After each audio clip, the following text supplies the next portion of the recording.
As far as Libya is concerned, at least 32 countries now, including the United States, obviously, have decided that the rebels have already won and recognize the National Transitional Council as the legitimate government of Libya. Meanwhile, President Obama is being sued for his illegal involvement in the conflict. So with Gaddafi on his way out, it would seem the script here is coming to a close.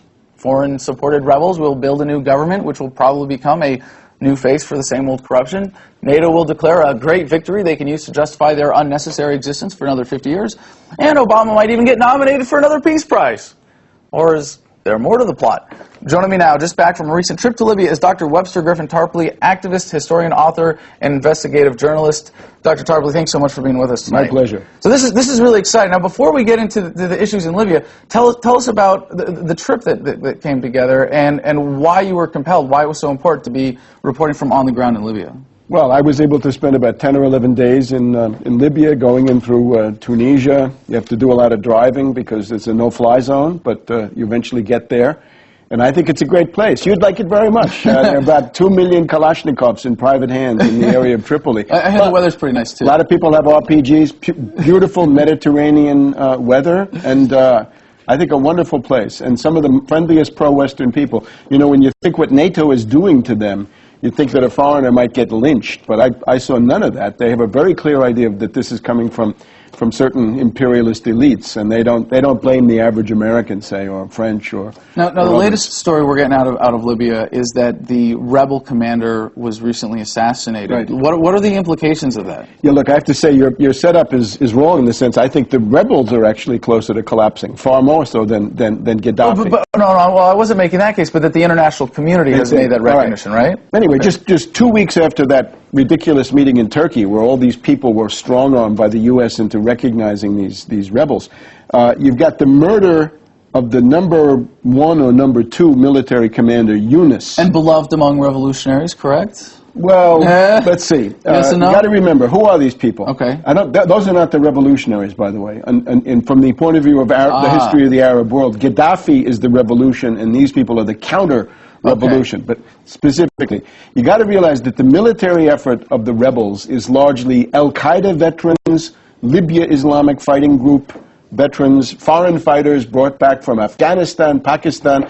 The whole CIA patsy milieu has been poured into Libya. So all of these are close to co-equal in a coalition? Well, they're jostling, and this is what you saw with Yunus. There's no single dominant force, though, right? No, wait. Okay. Yunus was a guy who had been with Gaddafi for quite a few decades, and he had been a minister in the government. But when the rebellion got going, the CIA sent back a guy called Hifter. Now, you'll see his name as Hifter, Hafter, or Hefter. Right, because it's a transliteration from Arabic. Arabic has the problem with the transliteration.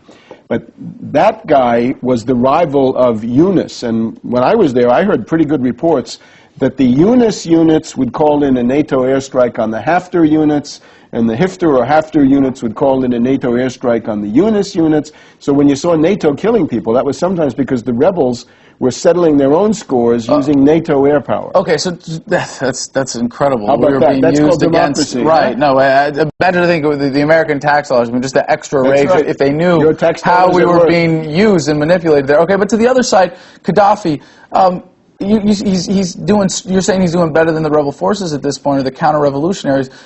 Does he have a real base of support? Yeah, he does. Look, after the killing of Yunus, the rebels are now on the verge of a civil war among themselves, which is a tribal vendetta of the Obeidat or Obeidi tribe of Yunus and fighting against the others. At least his is more stable, right? Gaddafi is okay. Gaddafi is in such a position that he is able to give 1 to 2 million arms, right, Kalashnikovs primarily, to people in the Tripoli area.